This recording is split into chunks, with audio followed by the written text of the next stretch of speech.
Salam semua para tetua, jumpa lagi bersama Mimin di channel Alurmu.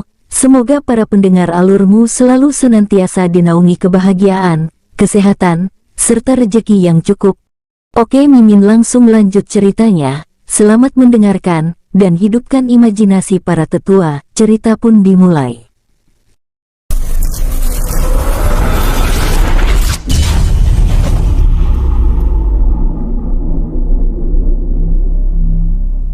Inilah tingkatan di dunia baru ini. Tingkatan alam semesta inti. Pemula bintang 1 sampai 5. Junior bintang 1 sampai 5.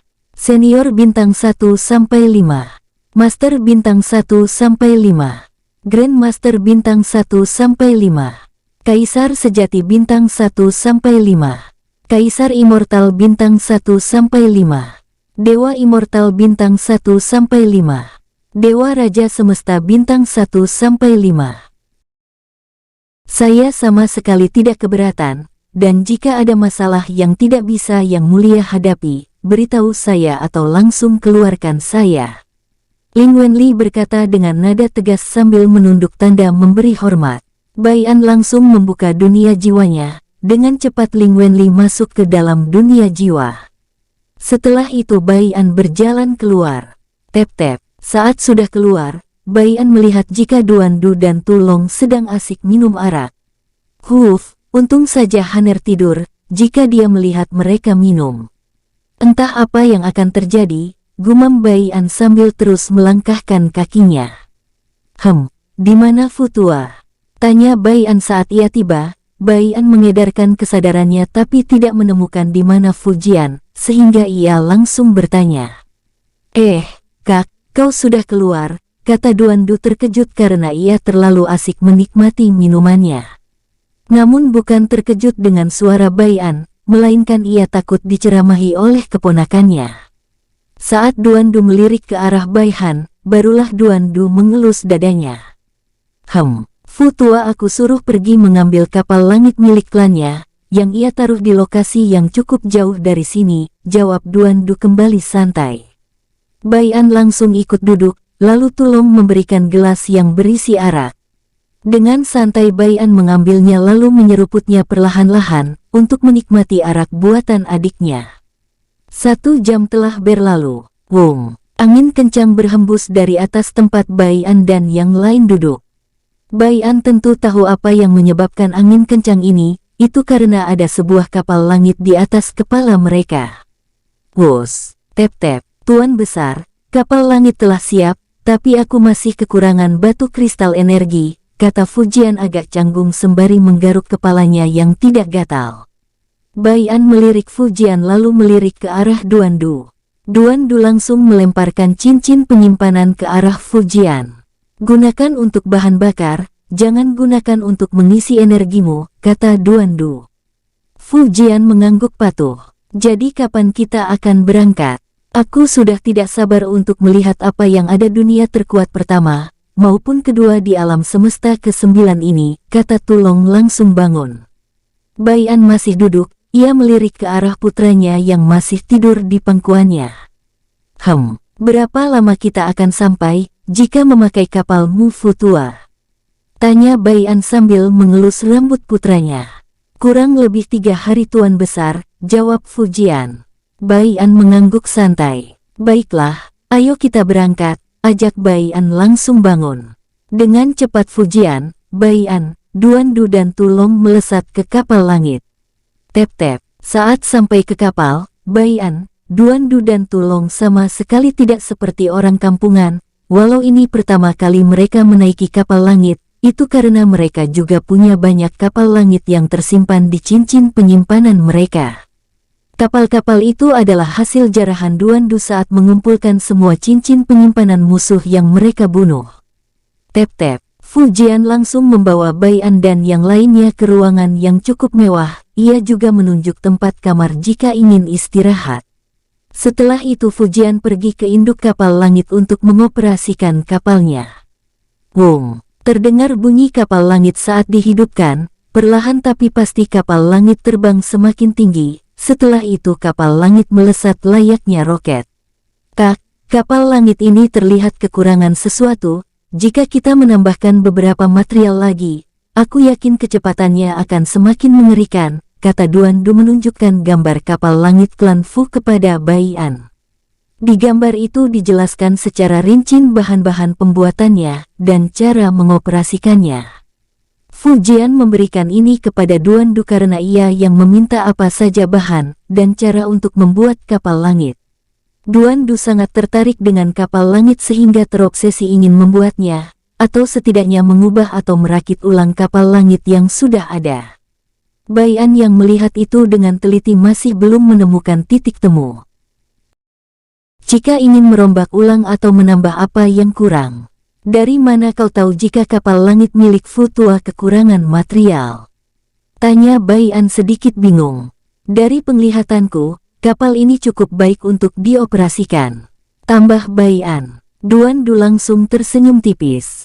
Tentu saja di bagian formasi dan intinya, kata Duan Du menunjuk bagian tempat penaruhan batu kristal energi.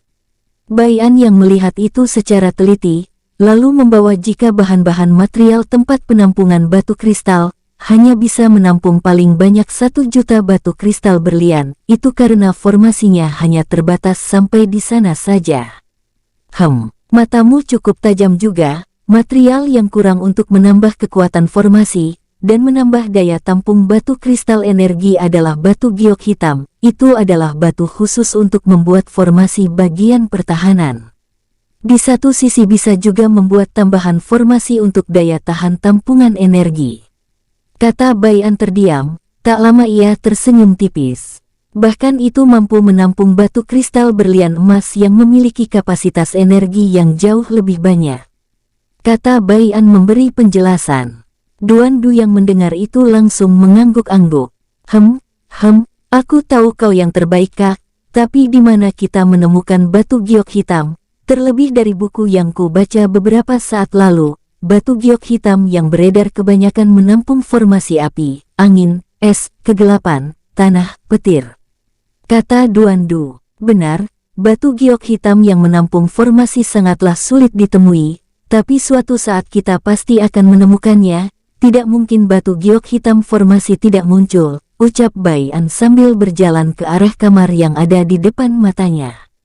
Duan Du hanya bisa menghela nafas, ia lalu melirik ke arah Tulong yang kini mabuk berat. Hei, gila, minum saja kerjaanmu, dengus Duan Du tersenyum licik. Tulong hanya melirik sekilas ke arah Duan Du, terdengar suara dengusan dari Tulong. Duan Du tidak menyerah untuk mengganggu Tulong, dengan santai ia mendekati Tulong. Tulong yang tahu niat Duan Du langsung mengambil botol araknya lalu berdiri. Saat akan melangkah, Tulong langsung terhenti. Hehehe, bagaimana jika kita bertaruh Paman Tu, kita bertaruh arak, dan saat ini aku mempunyai arak terbaru dan terbaik buatanku, kekeh Duan Du sambil mengeluarkan kendi araknya.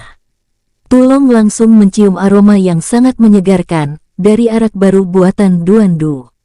Tulong sebenarnya tidak ingin terpancing akal-akalan Duan Du yang licik, tapi jiwa araknya langsung mengalahkan egonya yang ingin pergi. Apa maumu? Dengus Tulong pura-pura marah. Duan Du langsung tersenyum tipis. Kita bertaruh ke dunia mana yang akan kita tuju, dan daratan mana tempat kita akan mendarat. Siapa yang menebak keduanya dengan benar, maka ia yang akan jadi pemenang, jawab Duan Du menaikkan alisnya secara bergantian. Aku tak akan tertipu olehmu. Aku tahu kau pasti sudah tahu tujuan kita, dari Fu Tua dan Tuan Muda, dengus Tulong. Duan Du hanya tersenyum sambil memiringkan kepalanya. Kalau kau tidak percaya, kau boleh bertanya kepada Fu Tua dan kakak terlebih dulu.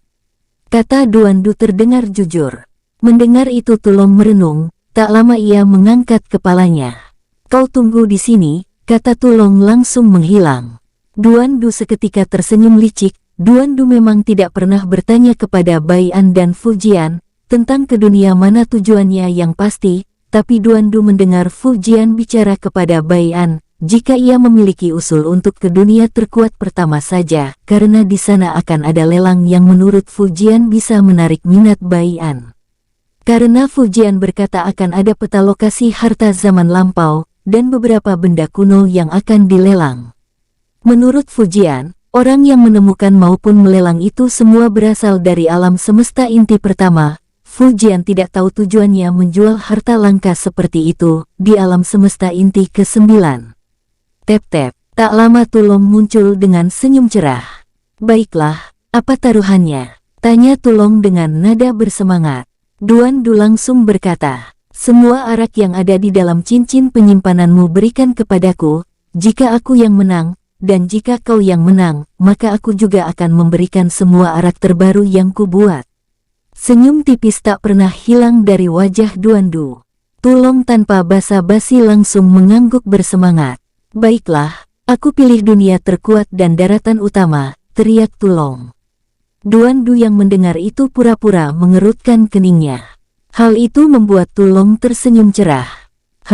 Aku pilih dunia terkuat dan daratan tepi, yaitu daratan terlemah atau tidak terhitung dalam 5 daratan. Kata Duan Du sedikit ragu. Hehehe, persiapkan saja semua arak terbarumu, karena aku pasti yang akan menang, kekeh Tulong sambil berjalan ke arah kamarnya. Duan Du pun ikut tersenyum sambil menuju kamarnya. 3 hari telah berlalu. Tok tok tok, Spada, Sampurasun, Kulonuwun, Assalamualaikum.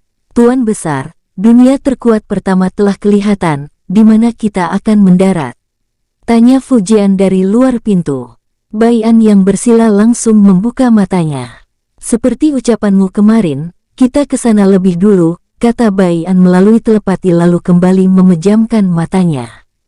Tepat di atas paha Bai An, Bai Han terlihat masih tertidur pulas selama 3 hari penuh.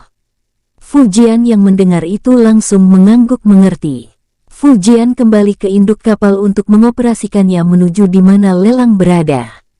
Wus. Tidak sampai 5 menit, kapal langit milik klan Fu muncul tidak jauh dari daratan tepi, yang berbatasan langsung dengan 4 daratan, tapi saat kapal langit klan Fu akan mendarat di daratan tepi, yang berbatasan dengan daratan timur. Tidak jauh dari kapal langit klan Fu, banyak juga kapal langit lain terlihat berjejeran. Sementara salah satu penjaga yang berasal dari alam semesta inti kelima, melihat kapal langit milik klan Fu langsung terbang dan muncul di atas dek kapal klan Fu. Salam tamu terhormat klan Fu, apa Anda kesini untuk mengikuti lelang? Tanya penjaga tersebut. Fujian langsung mengangguk, lalu melempar token VIP lelang semesta. Lelang semesta atau paviliun semesta adalah paviliun terbesar, dan menyebar di seluruh alam semesta, dan di setiap alam semesta hanya mendirikan cabang di dunia terkuat pertama saja, seperti di alam semesta inti ke-9 ini contohnya. Penjaga yang melihat token VIP langsung tersenyum sopan sambil berkata, biarkan saya yang mengurus kapal milik Anda tetua, dan sebentar lagi akan datang pelayan untuk mengantar Anda ke sebuah penginapan tamu kehormatan. Saat Fujian ingin mengangguk, tep-tep, Bai An, Duan Du, Tulong dan Bai Han kini berjalan santai. Tidak usah, biarkan kami sendiri yang akan turun sendiri tanpa bimbingan, itu karena kami ingin melihat suasana daratan tepi yang membuatku penasaran. Jika menggunakan pelayan, maka ia pasti akan menjelaskan secara rinci, sehingga akan terasa membosankan, kata Bai An tersenyum tipis di balik tudung. Duan Du langsung melempar kantong penyimpanan berisi koin emas. Ambil itu sebagai tips, kata Duan Du sambil berjalan mengikuti Bai An. Tep-tep, Tuan Besar, apakah kita akan turun langsung? Tanya Fujian sedikit membungkuk. Bai An mengangguk santai. Mereka semua langsung melompat dari dek kapal. Wus-wus. Sementara penjaga itu termenung. Tetua klan Fu yang berasal dari alam semesta inti keempat, walau dari klan menengah, namun klan mereka ada di dunia terkuat alam semesta inti keempat, dan kekuatan klan mereka tidak bisa diremehkan. Tetua itu memanggil orang berjubah putih yang tidak bisa aku lihat tingkat kultivasinya, dengan sebutan Tuan Besar. Apa ia putra tertua patriark klan Fu? Atau malah ketua klan Fu yang sedang menyamar? Gumam penjaga tersebut sedikit merinding. Tapi penjaga itu tidak yakin jika ia adalah putra tertua, karena jika ia putra tertua, maka penjaga itu bisa melihat kekuatannya, berarti kemungkinan ia adalah ketua klan Fu. Itulah yang ada di dalam benak penjaga cabang Paviliun Semesta. Penjaga tersebut langsung mengeluarkan batu komunikasi. Ada tamu terhormat dari klan Fu, jangan diganggu sedikit pun. Jika ada yang mencoba mengganggu, kalian bunuh saja, karena kita telah ditugaskan untuk menjaga keamanan dan ketertiban setiap tamu yang berasal dari alam semesta inti, kata penjaga tersebut. Tep-tep, Tuan Besar, aku merasa penjaga tersebut menyembunyikan kekuatannya, apa ini tidak masalah? Tanya Fujian dengan nada khawatir saat mendarat. Kau tenang saja Futua, ia tidak memiliki niat jahat, kata Bai An sambil melirik ke arah Duan Du, setelah itu melirik ke arah Tulong. Pasti bocah nakal ini menipu Tulong lagi, hingga saat ini wajah Tulong sangat kesal, gumam Bai An dalam hati sambil menggelengkan kepalanya. Setelah itu Bai An mengajak semua ke arah kota yang sempat Bai An lihat saat turun dari atas kapal. Tep-tep, saat sudah mencapai gerbang kota yang mereka semua tak tahu namanya, mereka semua berhenti saat penjaga kota menyilangkan tombaknya. Permisi tuan-tuan, kemana tujuan Anda? Tanya penjaga dengan sopan. Kami ingin ke pelelangan cabang Paviliun Semesta, tapi kami ingin jalan-jalan terlebih dulu, kata Fujian mengeluarkan token VIP Paviliun Semesta. Melihat itu, tubuh penjaga yang memiliki kekuatan Master Bintang 5 Puncak langsung bergetar ketakutan. Silahkan tuan, tidak perlu memakai biaya, kata penjaga itu dengan nada terbata-bata. Fujian mengangguk puas, lalu melirik ke arah Bai An dan yang lainnya kini menggeleng kecewa. Fujian tersenyum kecut, karena ia tahu mengapa mereka kecewa. Ayo kita masuk, ajak Fujian dengan nada canggung. Bai An dan yang lain mengangguk santai. Tep-tep, setelah masuk Bai An langsung berkata, mulai saat ini, sembunyikanlah identitasmu, yang terbiasa dengan status tinggi, karena itu bisa saja menimbulkan masalah. Fujian langsung mengangguk patuh. Fujian tahu maksud Bai An adalah malas menanggapi masalah hal sepele, ia juga telah belajar banyak dari Bai An dan yang lainnya, tentang hal kesederhanaan. Walau Fujian tahu Duan Du sangat serakah dalam hal harta hingga menimbulkan keributan, ia tahu jika Duan Du selalu membagi harta yang ia dapat, kepada orang-orang terdekatnya. Buktinya saat ia ikut ke dunia jiwa Bai An, tanpa ragu Duan Du mengeluarkan harta jarahannya dan membaginya secara adil, sesuai kebutuhan para prajurit pembantai dan budak-budak yang kini telah bekerja di dunia jiwa. Fujian pun dapat bagian, padahal ia baru saja bergabung. Hal itu membuat Fujian tahu jika sisi lain Duan Du sangatlah perhatian kepada orang terdekatnya. Sementara Tulong, walau ia tahu gila harta, tapi saat ia tahu ada yang melukai orang terdekatnya, ia akan menggila. Mungkin Fujian tidak melihatnya secara langsung, karena hanya diberitahu oleh Tui, tapi Fujian tahu jika semua orang-orang Bai An sangat menjunjung tinggi kejujuran untuk sesama saudara. Tapi satu hal yang ia tidak tahu, Duan Du sering menipu Tulong, jika ia tahu, maka Duan Du adalah pengecualian menurutnya. Tep-tep, dengan santai Bai An, Duan Du, Tulong, dan Fujian melangkah masuk ke dalam kota, sementara Bai Han tertidur di bahu kanan Bai An. Setelah mencapai tengah kota, Bai An melirik ke toko senjata yang lumayan bagus dan tergolong kuno. Toko walet emas, gumam Bai An, ia merasa toko senjata walet emas tidak sesederhana yang terlihat walau toko tersebut sepi. Kak, apa kau juga merasakannya? Tanya Duan Du melalui telepati. Bai An hanya berdeham saja sambil melirik ke arah Fujian. Futua, carilah warung seblak sekalian yang mempunyai penginapan, kita akan beristirahat sampai sore di kota ini, kata Bai An. Fujian langsung mengangguk, lalu ia melirik ke arah Duan Du.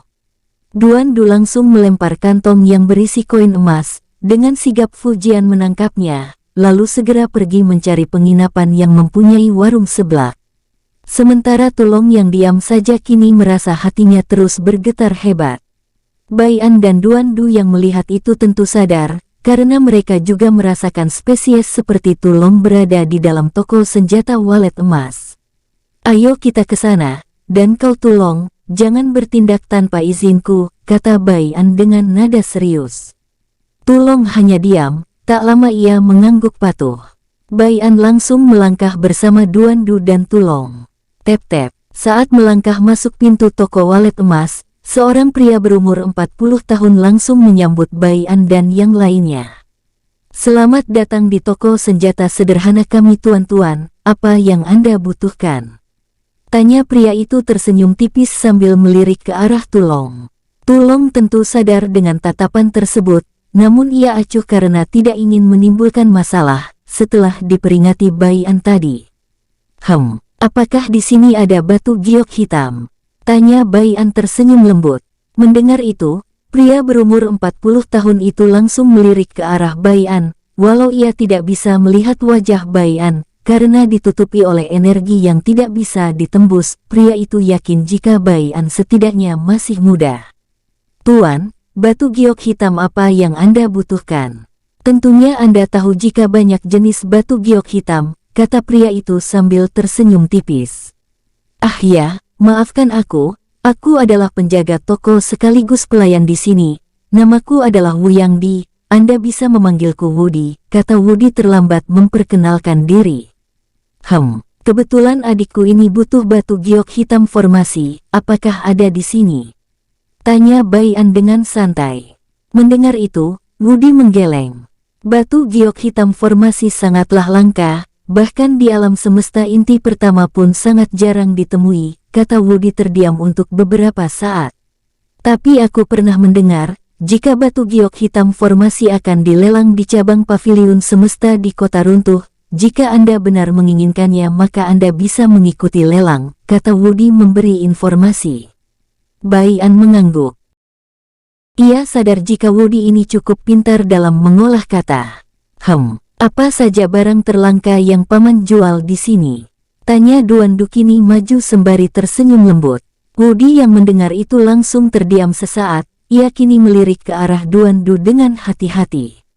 Kami di sini memiliki cukup banyak barang langka, bahkan barang yang cukup jarang ditemui, tapi harganya cukup tinggi, kata Wudi dengan hati-hati. Duan Du tersenyum tipis. Apakah paman menjual budak juga? Tanya Duan Du memiringkan sedikit kepalanya. Mendengar itu Wudi cukup terkejut sehingga tidak sadar mundur 2 langkah, karena hanya orang-orang tertentu saja yang mengetahui toko walet emas menjual budak. Maaf tuan muda, kami di sini tidak menjual. Belum selesai Wudi bicara, ia kini membelalakan matanya saat melihat tumpukan koin emas dan tumpukan batu kristal berlian emas. Ini, apa tuan muda yakin mencari seorang budak? Kebetulan kami mempunyai kenalan yang menjual budak, kata Wudi berkata dengan sangat hormat dan matanya memancarkan keserakahan. Baian langsung tersenyum tipis, untuk hal begini, memang Duan Du ahlinya, gumam Baian. Sementara Tulong menatap tajam Wudi, karena ia tahu sedikit mungkin ada spesiesnya yang menjadi seorang budak. Tentu, tunjukkan tempatnya. Untuk masalah harga kau bisa tenang, karena aku tidak akan menawar berapapun harganya, jika aku berminat dengan budak yang kau perlihatkan, kata Duan Du dengan nada santai. Wudi langsung mengangguk cepat. Tolong tunggu di sini, kata Wudi lalu langsung masuk ke pintu belakang. Tep-tep, Baian, Duan Du dan Tulong kini saling memandang.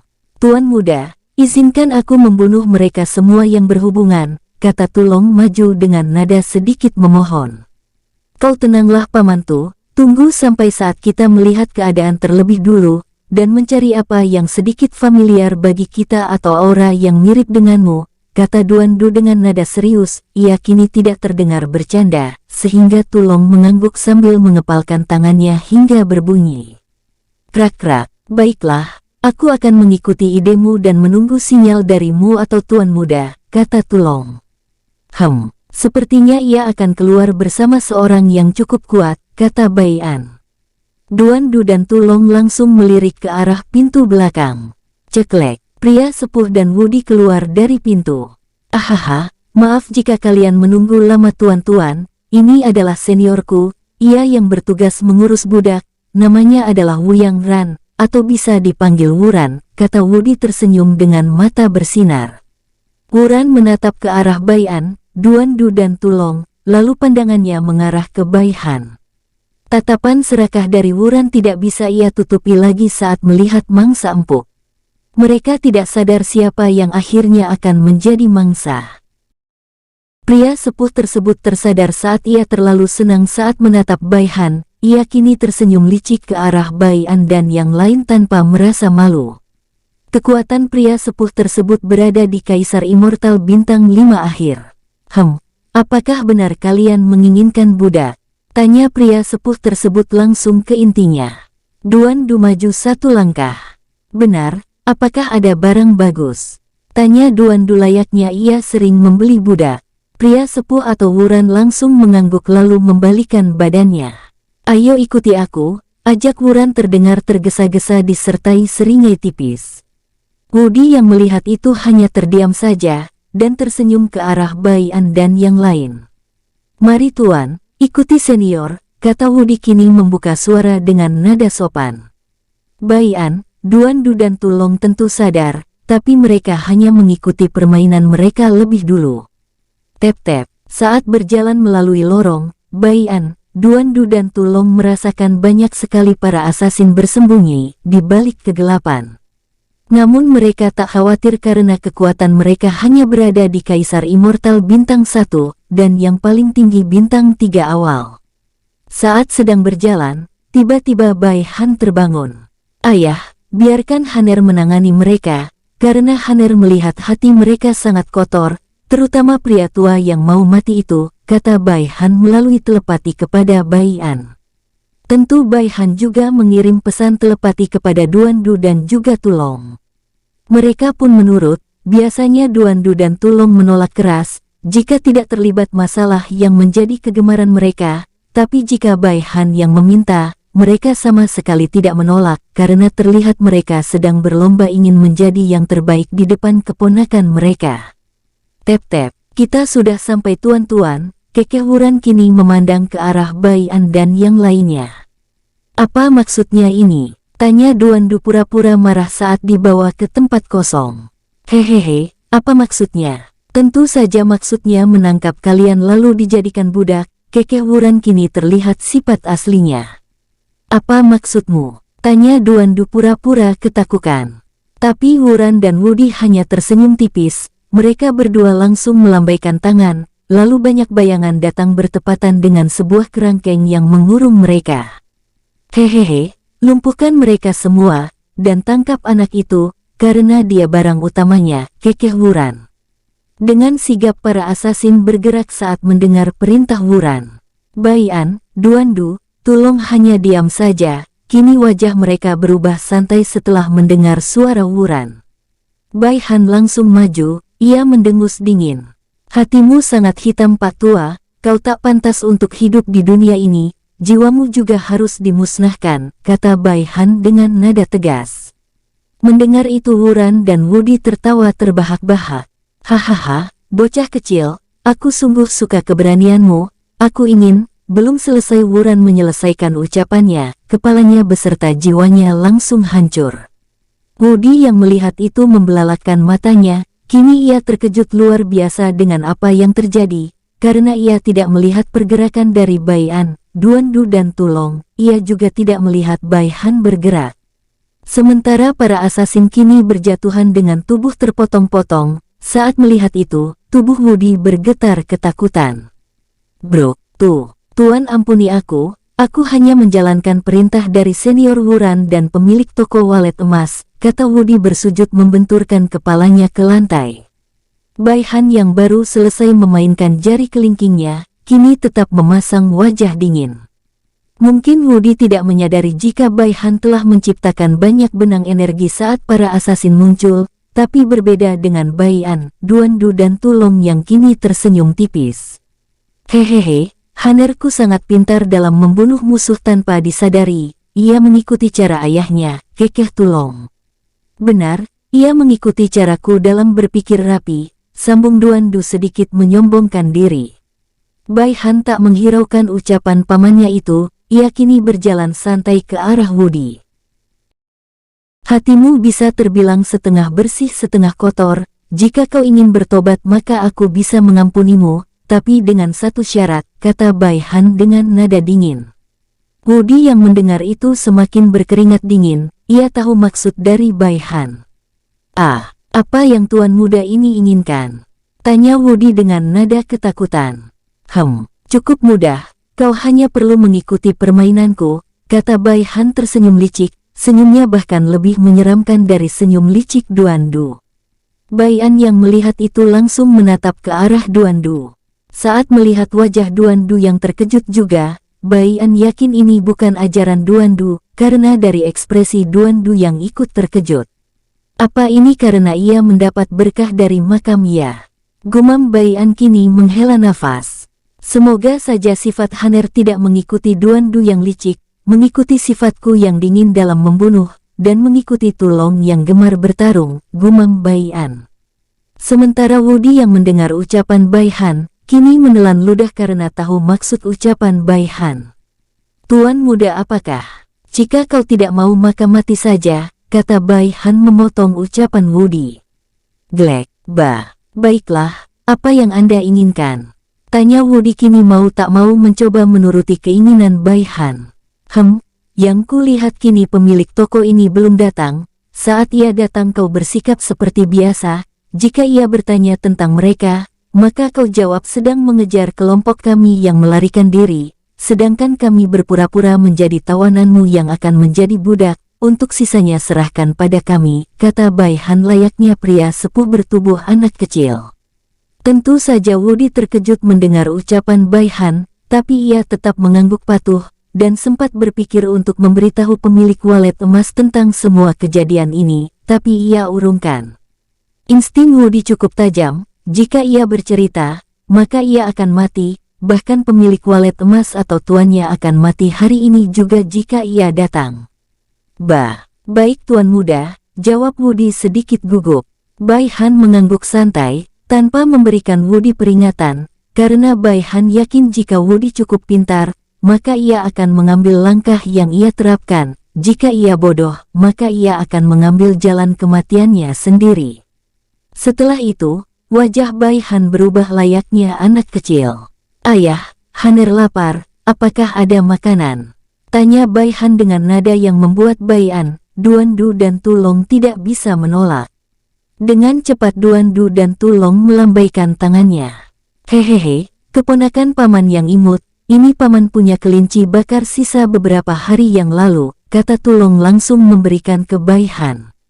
Mata Bai Han langsung bersinar, dengan cepat ia mengambilnya lalu memakannya.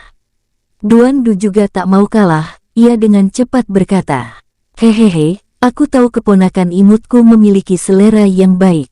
Ini Paman Duan berikan ayam hutan beserta daging harimau buas yang telah diresepi bumbu-bumbu terbaik.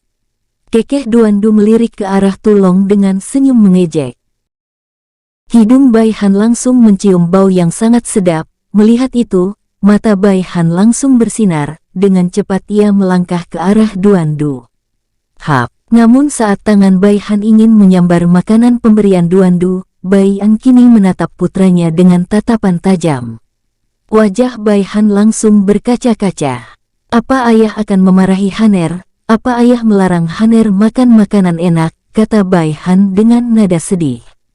Duan Du dan Tulong langsung ikut menatap ke arah Bai An dengan pandangan kesal. Apa yang kau lakukan kak? Apa kau ingin Haner sakit gara-gara tidak makan? Kata Duan Du. Benar-benar, Haner masih kecil, ia butuh nutrisi. Sambung Tulong mengangguk-angguk membela Bai Han. Anak ini, sudah mulai seperti duer, gumam Bai An menghela nafas, ia juga melirik ke arah Duan Du dan Tulong dengan pandangan jengkel seperti seorang penjilat. Bukan ayah marah kau makan banyak, tapi perbaiki caramu, jangan makan sambil berdiri, dan jaga cara makanmu, jangan begitu, seolah kau tidak pernah makan saja, kata Bai An dengan nada tegas. Aku juga tak mau ibumu nanti marah saat tahu kelakuan putranya begini, sambung Bai An. Mendengar itu, Bai Han memamerkan giginya cengengesan. Hehehe, itu tanggung jawab ayah, bukan Haner, kata Bai Han dengan nada polos. Mendengar itu Duan Du dan Tulong langsung tertawa terbahak-bahak, sampai-sampai mereka kini berguling-guling di lantai. Wajah Bai An seketika berubah melihat itu, dengan cepat Bai Han berlari lalu pura-pura duduk makan dengan sopan, sementara Duan Du dan Tulong belum menyadari wajah Bai An yang kini memerah. 30 menit berlalu, saat ini wajah Duan Du dan Tulong bengkak, wajah mereka yang cemberut membuat lucu Bai Han. Sementara Bai An kini duduk bersila, ia terlihat menyerap energi ki di sekitar walau itu tak berarti apa-apa, tapi Bai An selalu menyempatkan diri untuk berkultivasi secara normal. Melihat ayahnya berkultivasi, Bai Han lalu mendekat dan menaruh kepalanya di paha Bai An kemudian tertidur. Bai An yang menyadari itu hanya diam saja dan tetap fokus, ia tahu sebenarnya putranya setengah tertidur, karena ia juga sedang berkultivasi. Bai Han mulai begini setelah ia mendapat berkah dari pria muda yang ia temui di makam, dan Bai Han tahu jika pria muda itu adalah leluhur ayahnya, jadi Bai Han ikut memanggil pria muda itu dengan sebutan leluhur. Sementara di depan, tepatnya tempat Bai An pertama kali menemui Wudi, kini Wudi duduk santai seolah tidak terjadi apa-apa. Tapi saat ini dia hanya sangat gelisah. Tep-tep, Wudi, apakah ada barang bagus? Wudi seketika tersadar saat mendengar langkah kaki yang disertai sebuah suara. Ah, Tuan, maaf terlambat menyadari Anda, itu karena saat ini kita mendapat barang luar biasa, namun, kata Wudi sedikit ragu. Pemilik walet emas atau Wutan menaikkan sebelah alisnya. Namun apa? Jangan bilang barang bagus itu tidak bisa kau tangkap. Lalu di mana Wuran? Tanya Wutan sedikit mengeluarkan auranya yang setara dewa immortal bintang 1 menengah. Ampun Tuan, sebenarnya kita mendapatkan pelanggan 6 orang, 4 tertangkap dan 2 berhasil melarikan diri. Saat ini senior Wuran bersama para pemburu sedang mengejar mereka. Aku yakin sebentar lagi mereka akan kembali, kata Wudi membulatkan tekad mengikuti arahan Bai Han. Mendengar itu, wajah Wutan yang awalnya marah kini tersenyum menyeringai. Kerja yang bagus, kau tidak perlu khawatir tentang Wuran, karena di kota ini yang terkuat adalah tuan kota yang memiliki kekuatan setara dengannya, jadi aku yakin ia pasti bisa menangkap 2 barang yang kabur itu, kata Wutan berjalan ke arah pintu belakang. Jadi mereka ada di tempat biasa ya? Tanya Wutan sambil berjalan. Wudi yang mengikuti dari belakang langsung mengangguk, saat ini mereka terkurung dan siap dijual. Jawab Wudi dengan hormat tanpa ada sedikit pun kesalahan dari ucapannya, agar Wutan tidak curiga jika ia berkhianat. Wutan langsung tersenyum tipis. Tep-tep, saat telah sampai penjara. Wutan menyeringai saat melihat keempat orang di dalam penjara. Tapi tak lama wajahnya langsung jelek saat melihat wajah Duan Du dan Tulong. Saat ini Duan Du dan Tulong tidak menutupi wajahnya dengan energi, karena menahan sakit di wajahnya jadi ia lupa. Ayo lari, teriak Wutan karena ia tentu tahu siapa mereka berdua. Berita tentang Bai An, Duan Du dan Tulong yang membantai semua musuh yang datang kepadanya, telah menyebar ke seluruh alam semesta, walau orang-orang tertentu berusaha menutupinya seperti klan Hu, tapi tetap saja berita tersebut bocor. Wus, crash. Kaki Wutan langsung terputus saat ia membalikkan badannya. Kenapa kau berbalik setelah datang ke sini? Kata Duan Du dan Tulong dengan nada dingin. Mereka berdua kini memasang wajah menyeramkan. Melihat itu, Wutan langsung berkeringat dingin. Wudi, bantu aku, jika kau mau membantuku, maka aku akan memberikan semua harta yang selama ini aku kumpulkan, teriak Wutan. Wudi tidak menyahut. Itu karena saat ini ia sedang mengompol karena saking takutnya. Wudi juga baru tahu wajah Duan Du dan Tulong, tubuhnya bergetar ketakutan, tapi tak lama ia tersenyum tipis ke arah Wutan. Hehehe, maafkan aku Tuan, kekeh Wudi mundur saat Duan Du dan Tulong mendekat. Gara-gara kau aku dihajar oleh kakak, kata Duan Du langsung melampiaskan amarahnya kepada Wutan. Ah! Jari kelingking Wutan langsung terpotong oleh bilah energi yang Duan Du ciptakan. Aku akan menyiksamu karena ini memang perbuatanmu. Seandainya kau tidak membuat toko di sini, aku tak akan mendapat nasib malang, sambung Tulong menyalahkan Wutan. Lalu tangan Tulong berubah bentuk menjadi cakar, cakar Tulong menusuk ke arah paha Wutan yang terpotong. "Ah, ampuni aku Tuan, aku menyesal membuat toko di sini," teriak Wutan mempercayai ucapan Tulong. Tapi Duandu dan Tulong tidak mendengar jerit kesakitan Wutan dan ampunannya. Mereka berdua langsung dengan beringas menyiksa Wutan hingga mati dengan tubuh hancur. Setelah menyiksa Wutan, wajah Duandu dan Tulong terlihat baikan. Mereka berdua menyunggingkan senyum sambil melirik ke arah Wudi. Glek, Wudi langsung menelan ludahnya, kini tak tahu nasibnya seperti apa. Ia juga ngeri saat melihat tubuh hancur Wutan. Saat Wudi ingin bicara, Tulong langsung menutup mulutnya dengan energinya. "Di mana kau menaruh para tahanan yang ingin dijadikan budak?" tanya Tulong dengan nada dingin. "Lantai bawah," jawab Wudi dengan cepat. Tulong melirik ke arah Duandu. Duandu mengangkat bahunya sambil melirik ke arah Bai An dan Bai Han. "Kita tunggu kakak dan Haner lebih dulu," usul Duandu. "Baiklah," jawab Tulong sambil melirik ke arah Wudi. "Kau jangan kemana-mana," ancam Tulong. Wudi mengangguk patuh, karena ia juga tahu jika lari pasti akan tertangkap. Wudi tak bisa membayangkan bagaimana ia akan disiksa nanti jika tertangkap. Tubuh Wudi berkeringat dingin saat ia membayangkan hal tersebut. Tak menunggu lama Bai An membuka matanya. Apakah sudah selesai?" tanya Bai An dengan santai. Pura-pura bertanya, dengus Duandu. Saat ini Duandu masih kesal kepada Bai An karena dipukul, dan energinya disegel sehingga ia dan Tulong merasakan sakit. Bai An terkekeh mendengar dengusan Duandu. Ia lalu menyelimuti tubuh Bai Han dengan energinya, lalu mengangkatnya. Setelah itu ia menaruh putranya itu di punggungnya. Setelah itu ia melirik ke arah Duandu, Tulong dan Wudi. Ayo kita ke bawah," ajak Bai An. Wudi dengan cepat maju ke depan untuk menjadi petunjuk jalan. Walau Bai An dan yang lainnya tahu jalan menuju ke bawah karena telah mengedarkan kesadarannya, tapi mereka tetap mengikuti Wudi. Tep-tep, setelah turun melalui jalan berliku-liku, saat ini Bai An, Duandu dan Tulong melihat para tahanan yang akan dijadikan budak, kebanyakan dari mereka seusia dengan Bai Han. Saat para tahanan melihat Bai An dan yang lainnya, mereka semua mundur ketakutan. Kalian sekarang aman. Kami bukan orang jahat, karena kami akan membebaskan kalian lalu mengembalikan kalian kepada keluarga kalian masing-masing," kata Bai An menghela nafas. Mendengar itu, anak-anak tetap ketakutan, sementara para remaja yang baru berusia 17 tahun, kini terlihat gadis desa maju dengan tubuh bergetar. "Apa yang Tuan ucapkan itu benar, bahwa kami akan bebas dan dikembalikan ke keluarga kami?" tanya gadis tersebut mencoba memastikan. Benar," kata Bai An melambaikan tangannya. Plang, semua sel langsung hancur. Melihat itu, semua anak-anak kini semakin ketakutan, hingga anak perempuan yang berusia 10 tahun maju lebih dulu, ia memberanikan diri untuk keluar. "Tep-tep, terima kasih Paman karena telah membebaskan kami, tapi banyak dari kami tidak mempunyai tempat untuk kembali lagi. Karena saat kami ditangkap, orang tua kami dibunuh dan desa kami dihancurkan," jawab anak perempuan tersebut dengan wajah sedih.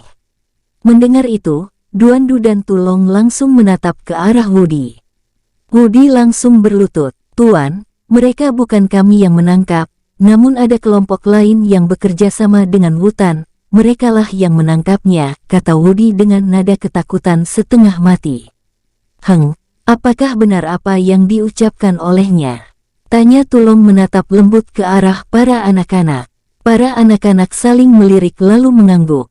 "Dia bukan orang yang menangkap kami, dia hanyalah petugas yang menjaga kami, bahkan dia memberikan kami makanan enak," jawab anak perempuan yang berusia 10 tahun. Mendengar itu Tulong mengangguk, sementara Duandu maju ke arah Wudi lalu berbisik ke telinganya. "Kau cukup pintar juga mengambil hati anak-anak. Jika keponakanku mengizinkan aku menyiksamu, aku sudah menyiksamu dari tadi," bisik Duandu dengan nada menyeramkan. Tubuh Wudi tak henti-hentinya bergetar ketakutan. Ia kini lebih baik memilih mati, tapi tanpa rasa sakit. "Jangan berpikir untuk bunuh diri, jika kau mati, maka aku akan mencari jiwamu di neraka lalu menyiksamu, kata Duan Du langsung mengerti saat melihat reaksi Wudi. Wudi terdiam, ia kini hanya mengangguk-anggukkan kepalanya saja. Bai An yang melihat itu hanya menggelengkan kepalanya, lalu melirik ke arah anak-anak. Aku ingin bertanya, siapa yang ingin kembali ke keluarganya maka berbarislah ke sebelah kiri, lalu yang sudah tidak punya tempat tinggal untuk kembali, maka berbaris ke sebelah kanan, kata Bai An. Tak lama para anak-anak dan remaja saling memandang, setelah itu mereka membentuk barisan kiri dan kanan. Bai An yang melihat sisi kanan paling banyak hanya menghela nafas, ia sebenarnya tidak ingin campur tangan dalam menghabisi kelompok yang memperbudak mereka, tapi jika ini dibiarkan, Bai An yakin jika mereka semakin jadi suatu saat nanti. Baiklah yang ingin kembali akan diantar oleh prajurit ke desa mereka masing-masing, sementara yang tidak punya tempat tinggal aku ingin memberi pilihan kepada kalian, kata Bai An terdiam sambil melirik ke arah Duan Du. Duan Du mengangguk paham, ia melirik ke arah Wudi. Kau jemput seseorang di luar, namanya adalah Fujian, ia saat ini menunggu di depan pintu toko, kata Duan Du. Wudi mengangguk, ia langsung bergegas menuju atas. Tep-tep, tak lama kemudian ia kembali bersama Fujian. Tuan muda, sapa Fujian ke arah Bai An. Bai An mengangguk. Gunakan tokenmu untuk memerintahkan prajurit kota untuk membawa anak-anak ke desa mereka masing-masing, perintah Bai An. Fujian mengangguk patuh, tak lama ia membawa anak-anak dan remaja yang ingin kembali ke tempat tinggalnya. Setelah itu Bai An kembali melirik anak-anak. Baiklah, pilihannya adalah mengikutiku, tapi kalian akan menjadi prajurit pembantai, dan saat kalian sudah kuat, maka kalian tidak boleh sewenang-wenang. Kalian juga akan dilatih dengan keras, tapi jika ingin hidup bebas maka aku akan memberikan kalian bekal. Namun saat di luar, jika kalian tertangkap lagi, itu bukan urusanku, kata Bai An panjang lebar. Semua anak-anak saling melirik satu sama lain. Tuan, jika kami menjadi kuat, apakah kami boleh memberantas kejahatan? Tanya remaja berusia 16 tahun. Iya. Kalian boleh memberantas kejahatan bersama teman-teman kalian yang lain, jawab Bai An. Lalu siapa anak tampan yang tertidur di bahu tuan? Apakah ia juga sama seperti kami? Tanya anak perempuan berusia 10 tahun dengan nada malu-malu, saat melirik ke arah Bai Han. Mendengar itu, Bai An, Duan Du dan Tulong langsung menampilkan wajahnya agar dilihat oleh anak-anak tersebut. Tidak, dia adalah putraku, jawab Bai An tersenyum lembut. Wajah anak-anak terpana melihat ketampanan Bai An, Duan Du dan Tulong. Tuan-tuan, jika kami dewasa, apakah kami bisa memiliki wajah tampan sepertimu? Tanya anak laki-laki berusia 6 tahun. Bai An melirik anak tersebut lalu mengangguk. Benar, kalian bisa setampan dan sekuat diriku. Semua anak-anak langsung bersemangat, kecuali anak perempuan 10 tahun yang bernama Mei Ning. Mei Ning walau kecil terlihat tersipu saat melihat wajah Bai Han, ia bahkan tidak mendengar ucapan Bai An, Mei Ning hanya fokus menatap Bai Han. Bai An, Duan Du dan Tulong hanya menggeleng saja, mereka tentu sadar Mei Ning dari tadi melihat Bai Han. Tapi mereka tak habis pikir, anak-anak seperti Mei Ning ini apakah sudah mengerti arti cinta? Baiklah. Jika kalian ingin menjadi kuat, maka masuklah ke dalam sini. Setelah masuk, kalian akan dijemput nanti oleh guru pembimbing kalian, kata Bai An membuka dunia jiwa. Semua anak-anak langsung bergegas masuk tanpa takut atau bertanya, itu karena mereka antusias dan ingin menjadi seperti Bai An, Duan Du dan Tulong. Anak-anak ini sangat polos, gumam Duan Du menggelengkan kepalanya. Lalu ia mengalihkan pandangan ke arah satu anak yang masih berdiri. Duan Du mengerutkan keningnya. Hei, kenapa kau tidak ikut masuk nak? Tanya Duan Du. Mei Ning seketika tersadar. Aku, bolehkah aku mengikuti tuan muda itu? Kata Mei Ning terbata-bata sambil menunjuk ke arah Bai Han. Mendengar itu, Duan Du dan Tulong menggelengkan kepalanya. Anak ini masih kecil sudah mengerti hal orang dewasa, gumam keduanya secara bersamaan. Sementara Baian hanya tersenyum lembut, ia lalu mendekat ke arah Mei Ning. "Siapa namamu, nak?" tanya Baian. "Itu, namaku Mei Ning," jawab Mei Ning menundukkan kepala sambil memainkan jari-jarinya. Baian tidak tahu harus berkata apa ke anak perempuan tersebut, sehingga ia berkata apa adanya. "Mei Ning, jika kau mengikuti putraku, maka kau harus bisa berkultivasi, karena saat ini kau sangat lemah dan menjadi beban. Jika putraku terus menjagamu, maka perkembangannya akan terhambat. Jadi, jika kau menyukai Haner, kau juga harus ikut berlatih dengan tekun. Jika sudah waktunya, kau pasti akan dijemput Haner. Apakah kau mengerti?" kata Baian menghela nafas panjang. Mei Ning kini menunduk, ia cukup paham maksud Baian. Setelah beberapa saat Mei Ning mengangkat kepalanya sambil menatap ke arah Baian. "Paman, jika aku sudah kuat, apakah aku boleh menikah dengan putramu?" tanya Mei Ning. Mendengar itu, semua orang yang ada di sana terkejut.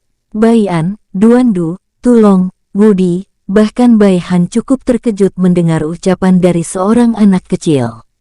"Huf, nak, aku tidak bisa berjanji, tapi jika Haner menyukaimu juga, maka aku pasti akan merestui kalian, tanpa pandang status," kata Baian sambil mengusap rambut Mei Ning. Mendengar itu dan merasakan sentuhan tangan Baian. Berarti Anda telah setuju, ayah.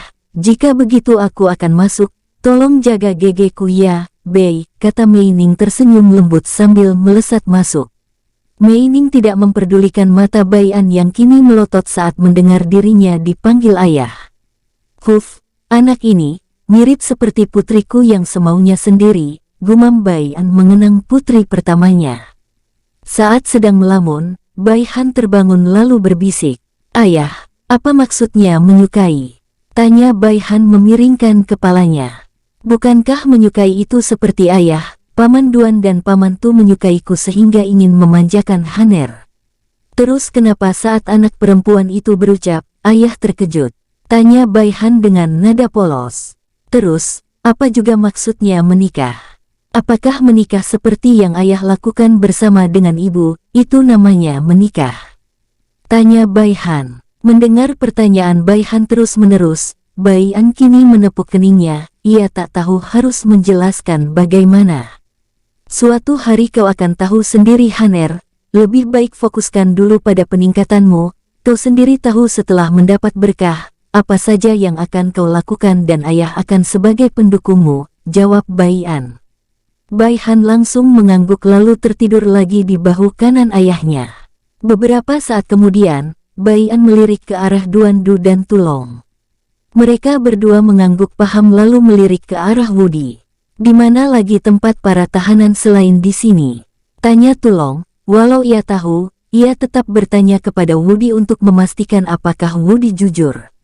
"Ada tuan, tapi tahanan ini sedikit berbahaya, jumlah mereka ada 3, dan dikurung di tempat yang paling gelap," jawab Wudi sambil menunjuk ke arah lorong seperti tak berujung saking gelapnya. "Kau tunggu di atas, jika Futua datang, maka suruh ia menunggu," kata Tulong melambaikan tangannya mengikuti cara Baian. Wudi membungkuk lalu pergi ke atas. Setelah itu Baian, Duandu dan Tulong berjalan santai. Tep-tep, semakin Tulong berjalan, semakin pula ia merasa familiar, sama halnya dengan Baian dan Duandu. "Hei Paman Tu, dulu saat kau ditangkap oleh Paman Lang, apakah kau mempunyai saudara?" tanya Duandu penasaran. Tulong menggelengkan kepalanya. "Hanya aku satu-satunya, aku tidak mempunyai saudara. Saat usiaku telah mencapai ratusan tahun, orang tuaku yang sudah tua meninggal. Ia juga menceritakan aku tidak punya siapa-siapa," jawab Tulong. Tapi kenapa aku merasakan auramu sangat mirip?" tanya Duandu bingung. Sementara Baian yang sudah jauh melangkah meninggalkan Duandu dan Tulong langsung berkata, "Kita akan tahu saat sudah melihatnya, jadi jangan banyak bicara, ayo jalan saja." Tep-tep, Baian langsung melambaikan tangannya untuk menghancurkan pintu di depannya. Blus, saat sudah di dalam, Baian melihat 3 monster di rantai. Satu berjenis tulong, setengah naga, setengah monster, dua lagi berjenis singa, setengah monster.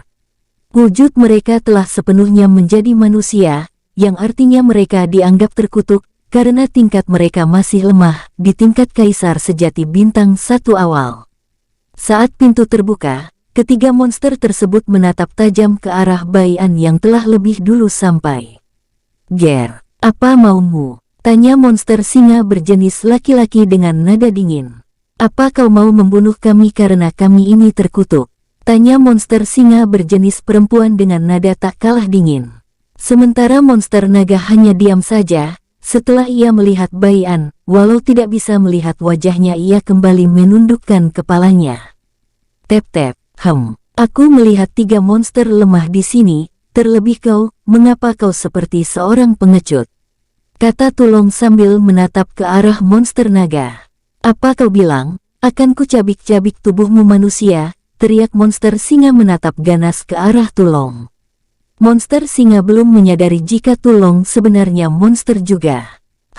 Memalukan, ingin mencabik-cabikku, lihat kondisi kalian yang sangat lemah, bisa-bisanya tertangkap, dengus Tulong mengayunkan tangannya untuk menghancurkan rantai yang mengikat ketiganya.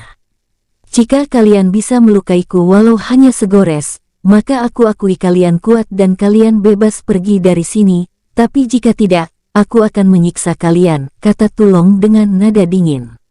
Tulong melakukan ini karena ia ingin membangkitkan ras seperti dirinya yang dianggap monster terkutuk, padahal sebenarnya ras mereka sangat spesial, mereka diberikan kecepatan dalam berkultivasi, dan dianggap sebagai penguasa monster kekacauan.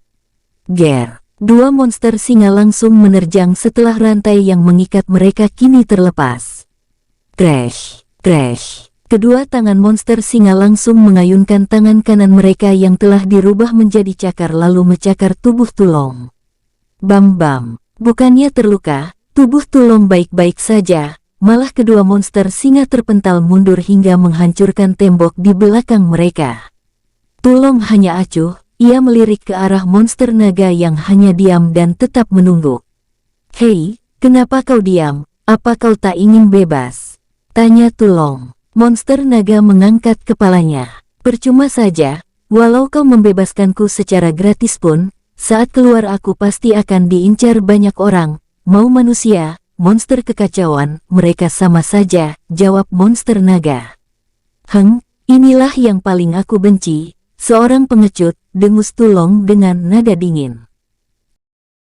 Tulong langsung muncul di depan monster naga yang masih muda itu. Bom! Tubuh monster naga langsung terlempar hingga menabrak dinding tanah. Uhuk-uhuk, hoek-hoek.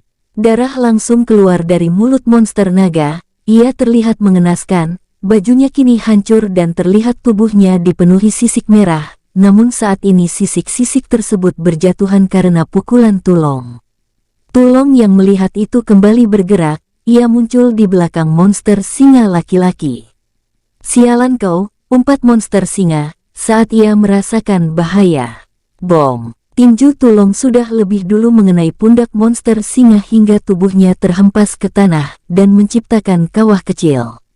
Tulong kembali muncul di atas monster singa wanita. Bom! Bom! Ketiga monster tersebut menjadi bulan-bulanan Tulong yang kesal. Tulong kesal karena ras mereka yang dianggap monster terkutuk akan direndahkan, lebih-lebih mereka bertiga terlihat putus asa saat pertama kali Tulong melihatnya. Lemah pengecut, di mana harga diri kalian?" dengus Tulong langsung mengeluarkan auranya. Blus! Tekanan Dewa Immortal Bintang 1 akhir langsung mengguncang ruang bawah tanah, bukan hanya ruang bawah tanah saja, melainkan kota tempat Tulong berdiri saat ini berguncang hebat. "Cukup," kata Bai An langsung menepuk pundak Tulong. Tulong langsung menarik auranya lagi, hingga tekanan mengerikan yang ketiga monster rasakan langsung hilang. Tatapan ketiga monster tersebut terkejut bercampur ngeri.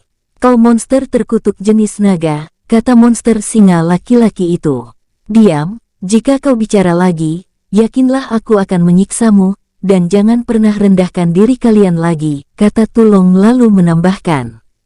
"Apalagi menjadi pengecut, aku benci seorang pengecut yang pasrah akan kematian, mana semangat kalian sebagai monster, dengus Tulong.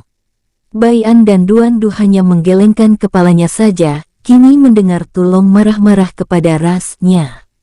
Tulong juga berteriak marah menceritakan jika mereka bukan ras monster terkutuk, melainkan ras monster penguasa yang memimpin semua ras monster, tapi karena ada monster yang iri, maka ras seperti Tulong difitnah atau dihancurkan oleh seseorang dan dibuang.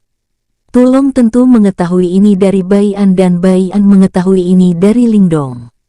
1 jam telah berlalu. Saat ini ketiga monster malu saat mereka bertiga sudah pasrah akan kematian, lebih-lebih mereka selalu bersembunyi karena menjadi incaran banyak orang. Karena kalian tidak memiliki nama, maka Tuan Mudaku akan memberikan kalian nama, jadi berbanggalah telah diberikan nama oleh calon penguasa alam semesta inti ke-9 ini, kata Tulong dengan bangga memperkenalkan Bai An. Wajah Bai An berkedut-kedut saat diperkenalkan seperti itu, tak lama ia menghela nafas panjang. Karena kau monster naga, maka namamu saat ini Bai Yulong, dan kalian berdua adalah kakak beradik, maka nama kalian Bai Ji Pixiu untuk yang wanita, dan Bai Ji Pixiu untuk laki-laki, kata Bai An. Terima kasih Tuan Besar, kata Yulong. Ji Pixiu dan Ji Pixiu menunduk hormat. Sudah-sudah, tidak perlu terlalu hormat begitu, dan karena saat ini kalian akan menjadi anak angkat Tulong, maka kalian akan dilatih olehnya, kata Bai An melirik ke arah Tulong. Tulong mengangguk. Ia kini melihat ketiganya sambil berkata dengan nada tegas. Mulai saat ini kalian akan diberikan bimbingan latihan dasar oleh Saudara Tui. Nanti setelah latihan dasar telah selesai, maka aku sendiri yang akan melatih kalian. Jadi persiapkan diri kalian saat aku yang melatih. Aku juga tidak pandang dia wanita atau laki-laki, kata Tulong tersenyum tipis. Glek, ketiga monster tersebut menelan ludah saat mendengarnya. Tapi mereka langsung menguatkan tekad mereka, agar tidak ditindas lagi. Baik ayah, teriak ketiganya sudah sepakat memanggil Tulong ayah. Mendengar itu, Tulong langsung bangga karena mempunyai putra juga, walau hanya anak angkat, tapi itu tidak terlalu memalukan sama sekali. Bai An dan Duan Du hanya diam saja, setelah itu Bai An melambaikan tangannya. Kalian masuklah. Nanti kalian akan disambut oleh Tui di dalam, kata Bai An. Ketiganya mengangguk patuh, mereka langsung melesat masuk. Wus, melihat ketiganya masuk, Bai An kembali berkata, ayo kita ke atas, Futua sudah menunggu dari tadi dan ini juga sudah sore. Tanpa menunggu jawaban dari keduanya, Bai An langsung bergerak untuk ke atas, lalu disusul Tulong dan Duan Du. Wus wus wus, tep tep. Saat ini, di kota runtuh, seorang wanita muda membuka matanya saat merasakan aura Dewa Immortal bintang 1 akhir. Di kota terbengkalai ada tamu juga rupanya, tapi kenapa dia tidak langsung ke sini? Gumam wanita tersebut, tak lama ia menyinggungkan senyum manis. Tidak peduli siapa orang-orang yang datang ke sini, tapi tugasku adalah memancing orang ini, gumam wanita tersebut memegang selembaran. Terlihat di sana ada 3 selembaran dengan 3 wajah. Wajah tersebut tak lain adalah Bai An, Duan Du dan Tulong. Semoga saja mereka datang, karena mereka adalah satu-satunya harapanku, gumam wanita tersebut kembali memejamkan matanya. Jika Bai An ada di sini, maka ia akan terkejut saat merasakan aura wanita tersebut. Karena aura wanita tersebut sangatlah kuat, masih tetap di kota runtuh. Beberapa ahli kuat dari berbagai klan besar di alam semesta yang lebih tinggi, ikut membuka matanya. Ada juga orang yang sengaja menyombongkan auranya yang hanya Dewa Immortal Nintang 1 akhir, jika dia di kota ini, aku sudah mencincang mereka, gumam orang berbadan kekar rambut merah kecoklatan. Apa orang ini tidak sadar jika memancing beberapa ahli yang merasa tersinggung, gumam pria sepuh menggelengkan kepalanya.